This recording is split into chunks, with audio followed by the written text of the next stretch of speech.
Dear students and parents, a very good evening. अभी थोड़ी देर पहले एनटीए ने अपनी ऑफिशियल वेबसाइट पे नीट यूजी 2025 के करेक्शन फील्ड्स को अनाउंस कर दिया है। देखिए, हम लोग एक एक करके उसको देखेंगे। सबसे पहले हम बात करते हैं, पब्लिक नोटिस जो जारी किया है वो आपका 6 मार्च 2025 को जारी कर दिया गया है। इसमें यह बताया है कि नीट यूजी का जो एग्जामिनेशन है वो आपका 4 मई को होगा, 2 बजे से 5 बजे के मध्य होगा, और ऑफलाइन एग्जामिनेशन ये अलग अलग जगह पे इंडिया में और बाहर भी कंडक्ट किया जाएगा। जैसा कि इन्होंने बताया था इंफॉर्मेशन बुलेटिन में कि एक यथोचित समय पे करेक्शन का टाइम पीरियड आएगा, और वो टाइम पीरियड इन्होंने अनाउंस कर दिया है। अब ये है कि नीट यूजी का जो करेक्शन टाइम है वो आपका 9 मार्च से 11 मार्च के बीच में होगा, और क्या क्या करेक्शंस आप इसमें कर पाएंगे वो भी हम एक एक करके आपको बताएंगे। सबसे पहले हम बात करते हैं कि क्या क्या करेक्शंस आप कर सकते हैं, और इसमें यह है कि 11 तारीख तक ये करेक्शंस होंगे, और 11 तारीख को 11:50 रात तक ये करेक्शंस आप कर सकते हैं, ठीक है। और सबसे बड़ी बात कि वन टाइम करेक्शन अपॉर्चुनिटी है, मतलब आप कोई भी करेक्शन एक ही बार में कर सकते हैं। मतलब आपको जहां भी लगता है कि इसमें करेक्शन की गुंजाइश है और आप उसको करेक्शन करना चाहते हैं, वो एक ही बार में करें, क्योंकि दोबारा आपको इसके मौका नहीं मिलेगा। फिर आता है कि फाइनल करेक्शंस एडिशनल फीस के साथ होंगे।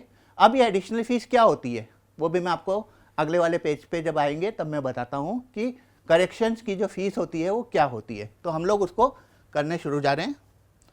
सबसे पहले बात है कि बच्चे करेक्शंस किस चीज़ में कर सकते हैं। तो पहली चीज़, कोई एक चीज़ में आप करेक्शन कर पाएंगे।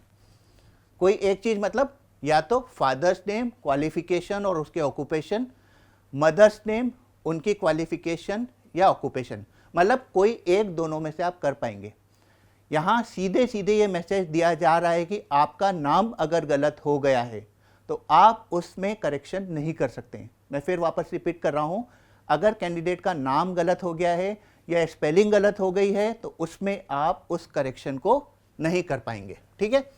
मदर, फादर के नाम दोनों में से किसी एक का आप करेक्शन कर पाएंगे। उसके बाद में आप क्या क्या चीज़ों को चेंज कर सकते हैं।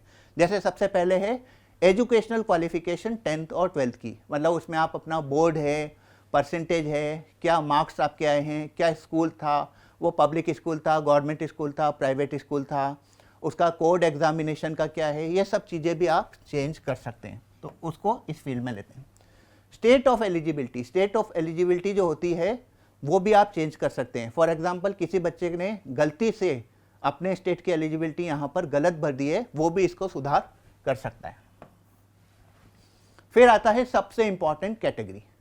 कैटेगरी का भी बदलाव आप कर सकते हैं। अब कैटेगरी का बदलाव में जो फीस की मैं बात कर रहा था वो आता है, फॉर एग्जाम्पल किसी बच्चे ने अभी ओबीसी भरा था, लेकिन अब वो चाह रहा है कि वो उसको जनरल के रूप में कन्वर्ट करे। तो उसको जो पहले 1600 रुपये उसने फीस भरी हुई थी, अब चूंकि उसको 1700 रुपये फीस होती है जनरल की, तो उसको 100 रुपीज़ का एडिशनल पेमेंट करना होगा।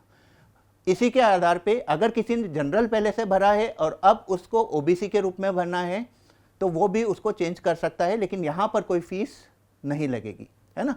ऐसे ही सिमिलरली किसी ने ईडब्ल्यूएस भरा है और अब वो उसको जनरल करना चाहता है तो वो भी 100 रुपीज़ का फीस पेमेंट करके इस कैटेगरी को चेंज कर सकता है।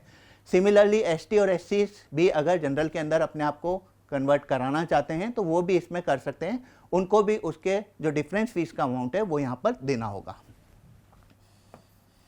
सिमिलर वे में सब कैटेगरी जो है, कोई बच्चा पीडब्ल्यूडी है और उस समय उसने पीडब्ल्यूडी का ऑप्शन नहीं यूज़ किया था, वो भी यहाँ पर अपने ऑप्शन को कर सकता है।